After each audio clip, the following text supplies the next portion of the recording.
Spring cleaning is the perfect chance to hit the reset button on your grooming routine. Manscaped's Beard and Balls bundle has you covered from cheek to cheeks, clearing out the overgrowth winter left behind, because nothing says fresh start like a sharp beard and, more importantly, a properly landscaped lawn. Join over 12 million men worldwide who trust Manscaped and use offer code SKILLUP for 20% off plus free shipping at manscaped.com/skillup.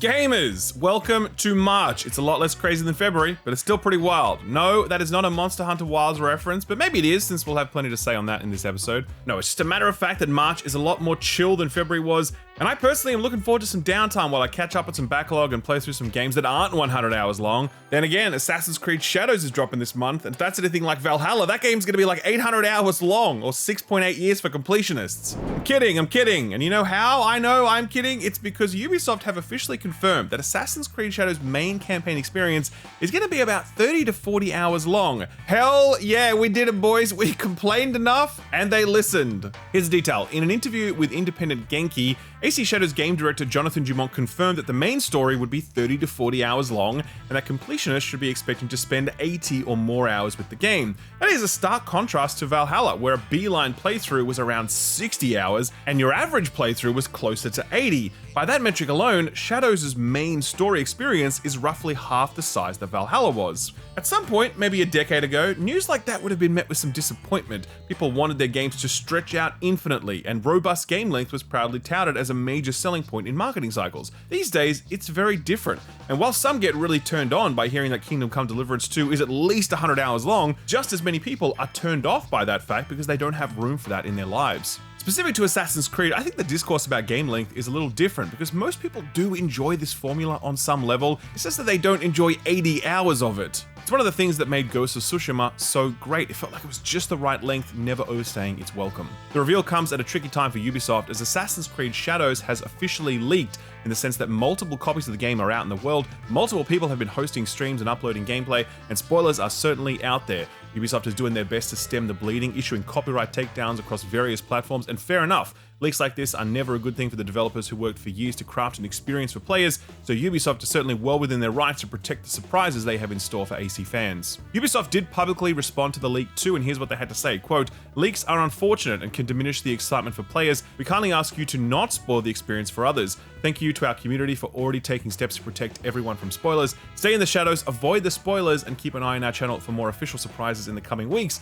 March 20th will be here soon," end quote. And indeed it will. Not long to wait now. Switching gears now to some PlayStation news, and things aren't looking too great for the PSVR 2 headset. Obviously, that's nothing new, since it was back in March 2024 that Bloomberg first reported that Sony had ceased production of the headset after manufacturing over 2 million units. Sony have only said that the PSVR 2 sold through 600,000 units in its first few weeks on the market, but haven't offered any updated sales since then. After that, of course, Sony closed London Studio and made headcount reductions at Firesprite Games, two studios that specialize in VR titles. Since then, Sony has largely been reliant on third-party VR offerings, with none of their flagship first-party studios working on PSVR 2 offerings, at least as far as we know. Last year, Sony released an adapter allowing you to use the PSVR 2 on a PC, but this had its limits since there are a number of features built into that headset that only the PS5 could make use of. Still, it was a really high-quality VR headset at a reasonable price that's now a significantly more reasonable price thanks to this price drop. It's now $400 down from $550 just a few days ago. That's a pretty substantial price drop in an era when video game consoles and GPUs are getting more expensive, not less. Sony didn't specify why they were discounting the headset so steeply, but it certainly doesn't suggest that the product is in high demand.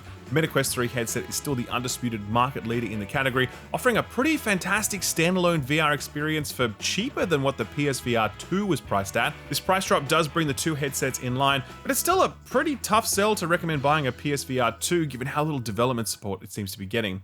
Speaking of price drops, here's a big one. Sony has just announced their March PS Plus Essentials lineup. That's the tier that every PS Plus subscriber has access to, and headlining this month is Dragon Age the Veilguard. If you're doing a double take on the release date on this thing, you are not alone. Yes, Dragon Age the Veilguard did release in October of last year, and yes, that is like 4 months ago. For a premium AAA game from a studio like BioWare and a publisher like EA, to hit the subscription circuit in just 4 months, that is diabolically bad. For comparison's sake, Suicide Squad was the other high-profile flop of 2024, and it lasted 11 months before eventually hitting the subscription circuit.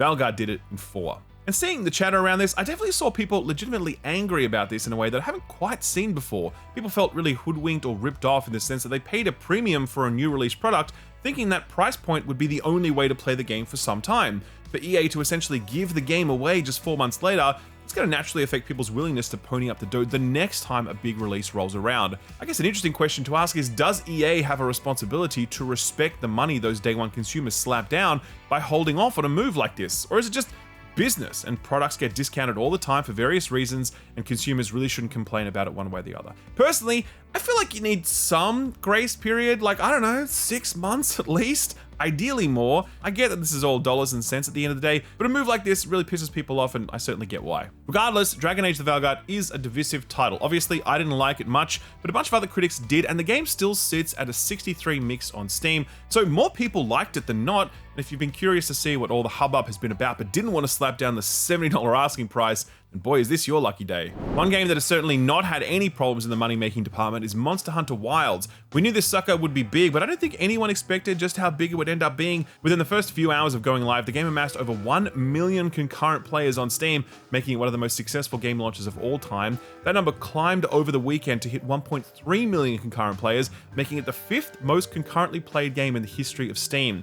Capcom were out the gate quickly with sales data over 1 million units in the first 8 hours, but it turns out there were a lot more hours left in the week, and by the time the weekend was over, Monster Hunter Wilds had sold through 8 million units. That's a lot of cheesy naan cookouts. More on that later. So, with these sorts of numbers on Steam, I bet you're expecting some pretty high Steam review scores, huh? Providing definitive proof that publishers don't bother with PC optimization because it has no bearing on sales, Monster Hunter Wilds has been hovering at around 50 to 60% mixed on Steam with over 70,000 reviews counted. There are some substantive complaints about things like pacing, difficulty, and storytelling, but by far and away the biggest complaint is PC performance. Unless you are rocking a top-of-the-line PC, this game runs like me after an all-you-can-eat ribs night. Not very well and prone to crashing. Here's my favorite Steam user review from Sergeant Walker Rhymes, quote, "Very impressive game. You can cook a well-done steak on your GPU while you play it, and the hot blasts of air from your PC fans truly make you feel like you are in the desert. Keep a bag of sand by your desk and periodically toss handfuls into the air to really complete the experience," end quote. Ever reliable Digital Foundry went as far as to say is they can't recommend the game on PC unless you've got a really high-end rig, as myriad issues with the PC port will likely take Capcom a fair amount of time to work through, if indeed they ever do, because let's be real, it's not like every major publisher puts in the post-launch work to truly fix a busted launch product. Looking at you, Jedi Survivor. The good news is that performance is a much better story on the consoles in the sense that it's a lot more consistent. So if you are planning on picking this up, then console may be the place to do it. Always sad when you have a $2,000 PC sitting there, but due to a bad port, the $500 console does a better job of it. There was one other sticking point that reared its head in the Monster Hunter Wilds launch discourse, and it was the in-game spending, something that always pops up whenever Capcom launches a game. I remember the Red Orbs drama for Devil May Cry 5. I remember the weapon tickets for RE4 Remake. I remember the fast travel stuff in Dragon's Dogma. And here in Monster Hunter Wilds, the ability to redesign your hunter's physical appearance is locked behind a paywall. You can do it once for free, but then after that, you need to pay Capcom money for the pleasure of doing so. And that's always the thing that gets me about Capcom's approach to in-game spending. They're always trying to monetize the dumbest bullshit that just shouldn't be monetized, but even when it is, it's designed in such a way that there's no way Capcom's making much money from this stuff. It could be that management are like, we must have some in-game spending stuff, and Capcom's wily game designers offer up some auxiliary aspect of the game as sacrifice so that the game's core systems can remain protected. I don't know. If that's the case, God bless you, anonymous Capcom designer. You are the shield against which the enemy breaks. But if this is all just headcanon and Capcom simply have no idea what they're doing here, then I guess that works too. A quick lightning round to finish off. NetEase is going into competition with itself. It's once again publishing Overwatch 2 in China. NetEase used to publish the entire suite of Blizzard games until a falling out with old mate Bobby Kotick saw that deal collapse. It was restruck after Microsoft acquired Activision, and since then games like World of Warcraft and Hearthstone have already been brought back online in China. Now it's Overwatch 2's turn, but it's kind of awkward given that NetEase has just launched Marvel Rivals, which is basically just Overwatch with Marvel thirst traps instead of original IP thirst traps. NetEase spoke of their hopes for Overwatch 2 saying, quote, "The aim is to revitalize the product and reach new highs. Both Marvel Rivals and Overwatch are excellent superhero shooters, and the market is large enough to accommodate both games. NetEase will strive to meet the diverse demands of their respective player communities," end quote.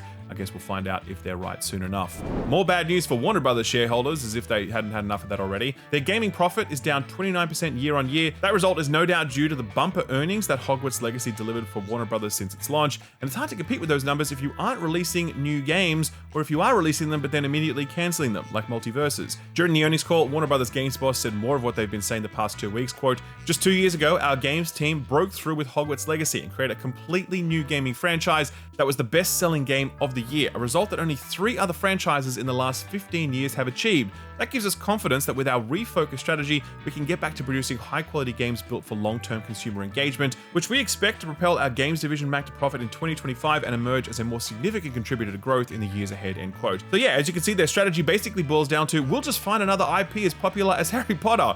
Let me know how that goes, Warner Brothers. Good guy EA strikes again. Ew, did I just say that? Yes, I did. And it hurts me just as much as it hurts you, but you gotta give them credit where it's due. I mean, this week they're releasing Split Fiction, and it doesn't get more wholesome or consumer friendly than that. The other thing they're releasing is the source code for several Command & Conquer games, including the original, Red Alert, Renegade, and Generals. This basically means that developers can get in there and do all sorts of modding, preservation, and revivification work that they couldn't do before. Plus, most of the classic Command & Conquer games are getting Steam Workshop support, making it super easy to install and update mods. See? Good guy EA. Sorry. Nearly lost my lunch there. I'm good, let's keep going. Turning now to labor news, and Sony are doing more layoffs. Kotaku is reporting that Sony has effected a number of layoffs at PlayStation-owned Studio Visual Arts, San Diego studio that provides art and technical support to first-party PlayStation titles, and recently worked on The Last of Us remasters. A number of staff from the studio have posted on LinkedIn, but so far, we don't have any confirmed numbers, and Sony have not issued any official statement on the matter. Something similar seems to be happening at PlayStation Studios Malaysia, also a support studio who have worked on The Last of Us remasters. One employee there has posted to LinkedIn saying that there are a number of staff that were let go. Again, no official comment from Sony on this one either. Visions of Mana co-director Kenji Ozawa left the studio just days before NetEase closed it down, and now he's opening his own studio. Studio Oika shipped Visions of Mana to a strong critical reception, but NetEase closed them down the same week the game released. Ozawa says this new outfit is designed to, quote, protect creators, end quote. After experiencing firsthand what bad management looks like, he says they'll work on smaller games before eventually scaling up to PC and console releases. Hey, remember before when I was like, good guy EA? Well, now we're getting back to some more familiar territory, the one where we get to dump on them for their bullshit. The entire French voice acting cast of Apex Legends is refusing to sign an employment agreement, saying that EA asked them to sign a new agreement that allowed their work to train generative AI. The whole cast unanimously rejected this agreement on those grounds, and one Pascal Chemin wrote publicly on the matter, quote, "We are asked to give up our expertise to train the generative AI that will replace us tomorrow. We are asked to agree to what we specifically fight against. We are asked to shoot ourselves in the foot. We are asked to support AI," end quote. Great to see voice actors pushing back against this bullshit, because AI is absolutely ruinous to a voice actor's livelihood. Unless that sort of unified industrial action becomes commonplace, we're all going to be listening to robots instead of real people in our games in the not too distant future. So what got announced or delayed this week? Well, now the insanity of February is done, the floodgates have well and truly opened for developers and publishers to shout about their upcoming wares, and it all starts with Pokemon news. That's right, Pokemon Presents Showcase happened last week. A lot of rapid fire updates about the dozens of Pokemon mobile games you've probably never even heard of, except for maybe that card one, obviously. One of the big announcements was Pokemon Champions, a new game for Switch, iOS, and Android that focuses solely on the battle system of the core games and provides an online ecosystem for competitive multiplayer between Switch and mobile games. This one is for the really hardcore Pokemon nerds, people who probably don't watch this channel anymore after all the shit I've said about Pokemon. It links up with Pokemon's home app, so you'll be able to transfer the Pokemon you've been grinding out in Scarlet Violet and Pokemon Go. The second big thing in the Pokemon Presents was the gameplay reveal for Pokemon Legends ZA on Switch, which is now slated for late 2025. This one keeps the real-time Pokemon catching thing that everyone loved in Pokemon Legends Arceus, but also finally introduces real-time Pokemon battles as well. It's set in a big city inspired by Paris, and yes, you can parkour across the rooftops, just like in Assassin's Creed Unity, and it basically seems like the big evolution of the series that people have been waiting for, except for the visuals. These draw distances definitely take me back to like Morrowind on the original Xbox days. Someone please convince the Pokemon company to hire the Xenoblade Chronicles team to help them out here, because with the kind of cash they're making, they could certainly afford it. Or maybe they should hire the guy who made PUBG, because check out what he's working on now. Brendan Green, aka PlayerUnknown, announced his new game last week, and it's a single-player open-world survival game featuring impressive-looking open-world wilderness that's procedurally generated. It's got no zombies, no monsters, no tutorials, no quests, no nothing, just you versus nature and the landscape as you try to make your way to some far-off weather station. It's called Prologue, go way back, and it's supposedly only the first of a 3-game project from Green, who ultimately hopes to build out a huge MMO sandbox. No date for this one yet, but it will come to Steam Early Access when it does. Another Early Access title that seems a lot less lonely than that one is Midnight Murder Club, the multiplayer team shooter set in a pitch-black mansion. This one comes from Velen Studios, who developed the now-defunct dodgeball game Knockout City, and it's being published by PlayStation on PC and PS5. Honestly, it's got a pretty strong hook. Each person has a flashlight and a revolver, and proximity chat is always enabled, so while you need to use these things to find your way around, they also give away your location. This one's got a release date of March 13th now, and they've also announced that if you buy in, you'll get 5 guest passes to share around. They said that the focus for them is just being as generous as possible. That is very cool. Hey, remember Metro? Did you know the developers behind that one actually split into 2 separate studios at one point? Anyway, one of them, 4A Games Ukraine, has rebranded itself as Reburn, and they've just announced their first game, La Quimera. It uses the Metro engine, and we assume it's a similar sort of narrative-heavy first-person shooter, but this one is a futuristic sci-fi game set in a dystopian Latin America. I'm guessing we can expect exoskeletons, pulse rifles, and a bunch of stuff you would never find in a Metro game, and supposedly a 3-player co-op game as well. No date for this one yet, and it's only been announced for PC thus far. Hey, remember Metroid Dread? Sick game. Anyway, the developers that made that are a Spanish outfit called Mercury Steam, who also did the 3D Castlevania games a little while back. They've finally gone and made a game based on their own original IP, and it's called Blades of Fire. It's a third-person action combat game which looks a lot like those Castlevania games they did, but the big hook here is that you need to forge your own weapons with a bunch of considerations like shape, size, and cutting power affecting your advantages in battle. It sounds like a really intricate combat system that takes account of weapon properties, which includes limb targeting and armor penetration. Could be pretty interesting. This one's due out on May 22nd for PC, PS5, and the Epic Games Store. Moving on to some Microsoft news now, sort of, and Playground Games have just announced a release date for Forza Horizon 5 on PlayStation, 29th of April for that one, but guess what? You can pay for early access to this game that has already been out for like 4 years. What the hell are we doing, Microsoft? I don't even know what to say to that. Let's just move on. Some VR news now. Devolver Digital have announced Gorn 2, which is a sequel to the over-the-top gladiator combat game made by Free Lives of Broforce and Angerfoot fame. It's due out sometime this year for MetaQuest, PC VR, and PC VR 2. Good news for the 80s kids, they're bringing back Terminator in 2D form this time. Studio Canal is getting loose with that Terminator license, and I'm all about it. Terminator 2 HD No Fate is a modern retro 16-bit game from an outfit called Bitmap Bureau, which I guess kind of reimagines what a good movie tie-in for this game might have looked like. You'll play 3 characters with different styles of combat: Sarah Connor, John Connor, and the T-800. And yes, the T-800 wears no clothes in some of the stages. That's fantastic. Multiple endings, nice pixel art. Hope it's good. Out on all platforms on September 5th. Here's one for the detective game lovers. Rise of the Golden Idol has announced its first piece of epilogue DLC, The Sins of New Wells. The date for this one was actually hidden behind a trail of clues when they announced this one on social media, but we cracked the case, and we can exclusively tell you that this is out right now on all platforms. You're welcome. And finally, after leaking in basically every shape and form, Activision finally announced Tony Hawk's Pro Skater 3 and 4 on the week of the 4th of March. I bet they thought they were being pretty clever with that date. But joke's on them, it didn't work for anyone else outside of North America. Anyway, you'll remember that the Tony Hawk 1 and 2 remake was a huge hit, but Activision, in all their infinite wisdom, decided to merge Vicarious Visions into Blizzard and get them working on Diablo. Now, Iron Galaxy has taken over the reins, and they're best known for Killer Instinct, but they've been helping out a bunch of other studios on their work for some time, which also includes porting the last Tony Hawk game to PC. July 11th release date for the 3+4 bundle. There's also a bunch of Doom themed stuff if you pony up a bit of extra dough, which includes a Doom skate park, a playable Doom guy skater who can grind on a chainsaw, and a playable Revenant who, and this is very important, can pull out a trumpet and do the doot thing. Very clever marketing there, you're not gonna lie, I love it. One delay announcement this week, and it's for the very cool looking platforming game Bionic Bay from Kepler Interactive. This is the one with a bunch of physics and swapping mechanics. It was originally slated for March, but it's been pushed back a month until 17th of April. And finally, a small handful of cancellations this week, but ones almost no one would have noticed were it not for games journo Dominic Tyreson flagging them on Blue Sky. Turns out 4 of Insomniac's big budget VR games have been pulled from the Oculus Rift store. Now, prior to them getting acquired by PlayStation, Insomniac was doing a bunch of different stuff, including Sunset Overdrive and a pretty solid foray into VR blockbusters: Stormland, Edge of Nowhere, Feral Rights, and The Unspoken. Now, those 4 games are gone. The timing is interesting though, given the recent leadership changes at the studio with Ted Price leaving, as well as the price drop of the PSVR 2 headset. These games were originally published by Oculus Studios, so they may be changing hands before they pop up again, perhaps on additional platforms, That's just speculation for now. No word from Insomniac or Oculus about what the deal is, so we'll keep an ear out. Alright, so what came out last week? Silly question, obviously. Monster Hunter Wilds came out. Now, we've already talked a lot about its various issues and successes, but what do the critics think about this one? Over on OpenCritic, it's sitting at a mighty 89, and though it briefly overtook Kingdom Come Deliverance 2 as the highest rated game of 2025, they are now sitting neck and neck, along with Keep Driving, which we featured on the Radar segment a few weeks back.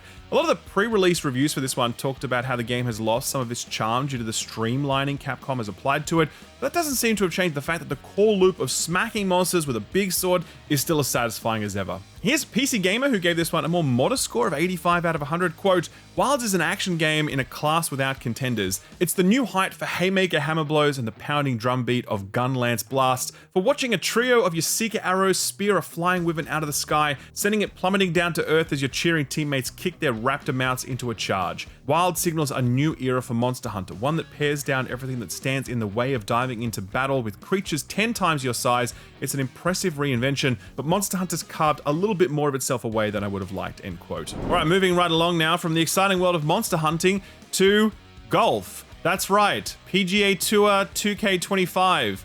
It's got a strong 82 on OpenCritic.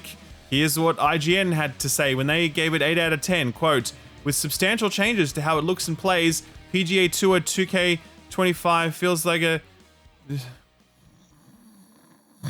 Well, sorry, what? Sorry, I fell asleep. I was thinking about golf. Anyway, that's a game you can play if you want. 2-point museum time, and it looks like the team have knocked it out of the park once again. Good job to Sega for letting them cook. This one's sitting at a strong 83 on OpenCritic. Here's IGN again with a very enthusiastic 9 out of 10. Quote, 2-Point Museum is a rewarding, deep, challenging, and highly entertaining tycoon game that demonstrates 2-Point Studios have really hit its groove with this third iteration of the idea. The variety of different exhibits to unlock and level up, the thrill of discovering new expedition maps, and the array of clever and easy-to-use management tools make designing and running a museum joyful and consistently rewarding. I've sunk more than 40 hours into it already, and I could easily see that doubling without running out of stuff to do. Call the curator, they're really going to want to take a look at this," end quote.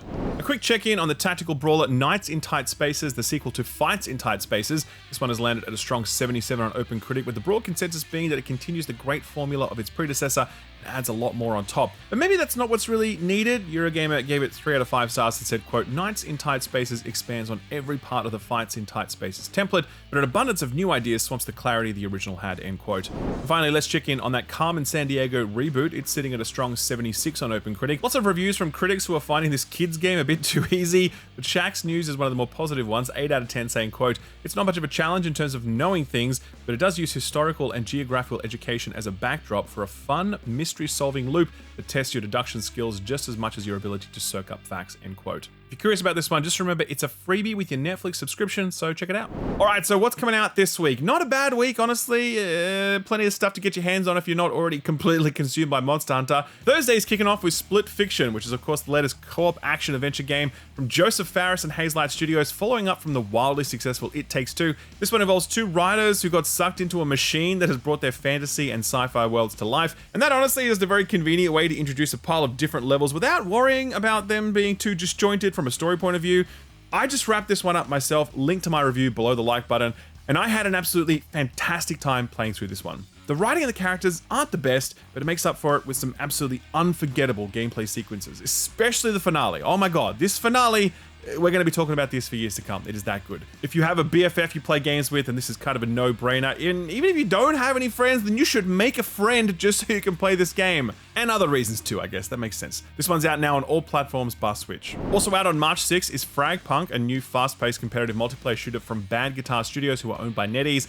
The shtick here is that this one's got 100 different card power-ups you can choose from, which all act like old-school cheat codes, stuff like big heads, changing gravity, adding and taking away stuff from the level, a bunch of other stuff. As people my age would tell you, sometimes the best multiplayer games were the ones where you could activate cheat codes and make things wildly unbalanced, but also wildly funny. So here's hoping Fragpunk captures some of that energy. Last one for the week is Suikoden 1 and 2 HD Remaster. which was Konami's re-release of its critically acclaimed RPGs from the PlayStation era, which were much loved, but very hard to get your hands on due to a limited production run in the West. The big hook was that you had over 100 fully fleshed out party members you could slowly recruit to your army, which sounds insane even by today's standards. Anyway, they've been given what is hopefully a good modern refresh and released to all platforms as part of the series' 25th anniversary. And what's more, Konami also announced a brand new Suikoden game this week, and yes, it's a mobile game, a free-to-play mobile game. And people say that modern gaming sucks.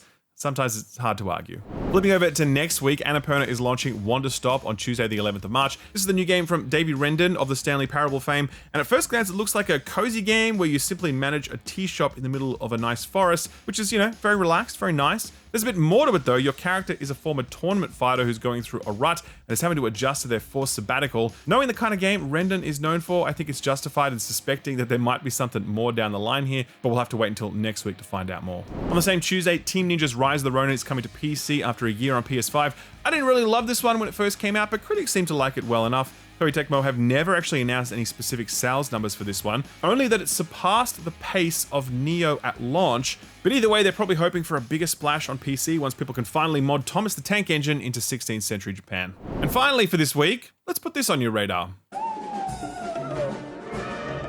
I've always been a good girl. But someone just pushed a prefect out of a window. This is Expelled. We covered this one briefly when it was first announced, but after getting a chance to play it, we think it's worth spotlighting a little more. This one is a looping, branching narrative game set on the last day of term in a girls' private boarding school. Everyone's favorite student has been pushed out of a window and you are the prime suspect. You have to spend the next 8 hours snooping around, finding out who the true culprit is, convincing someone to back up your alibi with either friendship or blackmail, framing someone by planting evidence, or just attending class and quietly waiting for your ultimate fate. Like any good time loop game, it involves a lot of failure, a lot of gradual knowledge collection, which will ultimately culminate in mastery over time and space and social manipulation like Bill Murray and Groundhog Day. This comes from a small UK indie studio, Inkle, who have been punching out a bunch of interesting experiments in branching and emergent narrative games and winning awards for it too. If the girls' private school scenario isn't quite your jam, they made a murder mystery game in the same style set on a cruise liner called Overboard, and have also made everything from fantasy tactics to space archaeology adventures, all with complex, flexible narratives. If you want to check out Expelled, I'll leave a link to it over on our Steam Curator page, which also has links to all of the other Put This on Your Radar stuff we've recently covered. I'll leave a link to all of that below the like button. Sort of free stuff time now, and on the Epic Games Store you can still grab Mages of Mystriala for some spell slinging action, but get ready for next week's offering because it's a good one. Them's Fighting Herds is an indie 2D fighting game that started its life as a My Little Pony fan game called Fighting is Magic, which got some good traction in the competitive scene. But after Hasbro saw it and they're like, hell no, they actually ditched the pony designs and came up with original characters. And get this, the creator of My Little Pony Friendship is Magic actually reached out to them to help design the original characters. Throw away those pony prejudices though, because this is a good one, a strong 82 on OpenCritic at the time of its release, and a very positive reception on Steam. Well worth that free price tag over on the Epic Games Store.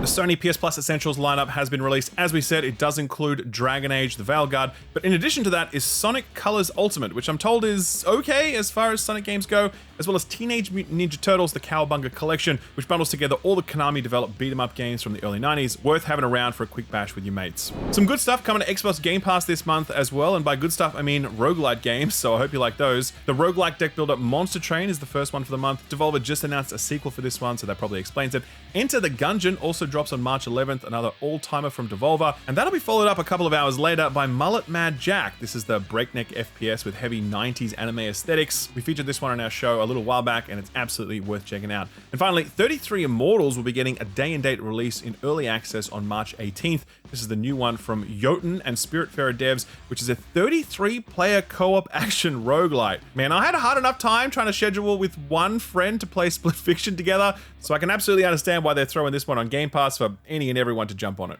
For a feel-good story for the week, it feels right to return to the world of Monster Hunter. I mean, when there's 8 million people involved, you just know that at least a few of them are getting up to more than bashing monsters over the head with a bagpipe. And indeed they are, because cooking has long been a part of the Monster Hunter experience, but it's been elevated to new heights in Wilds thanks to the unfathomable level of detail in each of the food-related cutscenes. We've all heard of food porn before, but this shit is like that steak scene from The Matrix. You know it's fake, but you're still gonna sell out your friends and family to eat it anyway. This one scene in particular has really struck a chord in Japan. It depicts a sort of naan bread covered in cheesy sauce, and for whatever reason, this gave the Jap Japanese a real craving for cheese naan. As reported by Automaton, Japanese social media has been awash with people declaring their cheese naan craving, with one Japan-based Nepalese restaurant tweeting, quote, "The cheese naan is too popular. Even though I had a lot of cheese, I started to run out, so I had to go to the supermarket to buy more. Thank you, Monster Hunter," end quote. And with that, I'm off to get myself some cheese naan because we have no shortage of that here in Australia. And then I'm going to go play some actual Monster Hunter because why not? I'm working on a few previews at the moment while we wait for some review codes to roll in, but Austin's going to be checking out Fragpunk next week, so do look forward to that. Otherwise, we hope you enjoyed yourself this episode, and if you did, the like button is right there. Give it a good hard slap, show it you mean business. If you're not yet subscribed to the channel, then you are missing out, at least I think you are. Maybe you prefer to get your fix over on Spotify though, since you can now watch all Skill Up content over on Spotify. That's video and audio, and if you're a Spotify premium subscriber, you won't get any mid-roll ads interrupting the fun. Head over there and hit the follow button, and be sure to leave a 5-star review if you're so inclined. Thanks again for watching, and a big thanks to this video's sponsor, Manscaped. Can you grow a beard? If so, I am jealous. I tried once and everyone made fun of me. It's so bad that during Movember, people pay me to not participate, just so they can be spared the sight of me trying and failing. Still, I grow hair in other places, and whether it's a manly mane or unwanted undergrowth, Manscaped's all-new Beard and Balls bundle has got you covered. Up top, Manscaped's Beard Hedger takes all the hard work out of maintaining your whiskers. With 20 adjustable settings, the Beard Hedger lets you effortlessly shape your beard, from light spring stubble to a bold, well-defined style. Down below, Manscaped's Lawnmower 5.0 is the industry leader in below-the-waist maintenance. Featuring a dual-blade system with interchangeable foil and trimmer blades, the lawnmower will keep things feeling fresh and smooth even in the most sensitive of areas, since Manscaped's skin-safe technology is designed to minimize nicks and irritations. Both the Beard Hedger and the Lawnmower sport excellent battery life, meaning they'll hold a charge for weeks depending on how often you use them. They're also waterproof, meaning you can use them in the shower and wash them really easily. Speaking of convenience, they also feature a built-in travel lock, making them super easy to bring along on a short or long vacation. Best of all, Manscaped is so confident that you will love their kit that they offer a no questions asked 30-day money-back guarantee. Try the lawnmower and the Beard Hedger for 30 days, and if you do not like them for any reason at all, Manscaped will give you your money back. The Beard and Balls bundle is already fantastic value, but it gets even better because Manscaped are providing a special discount to viewers of this channel. Visit manscaped.com/skillup and use offer code SKILLUP for 20% off your order plus free shipping. That's manscaped.com/skillup and use offer code SKILLUP for 20% off plus free shipping. Thanks Manscaped for sponsoring the video, and thank you for watching it.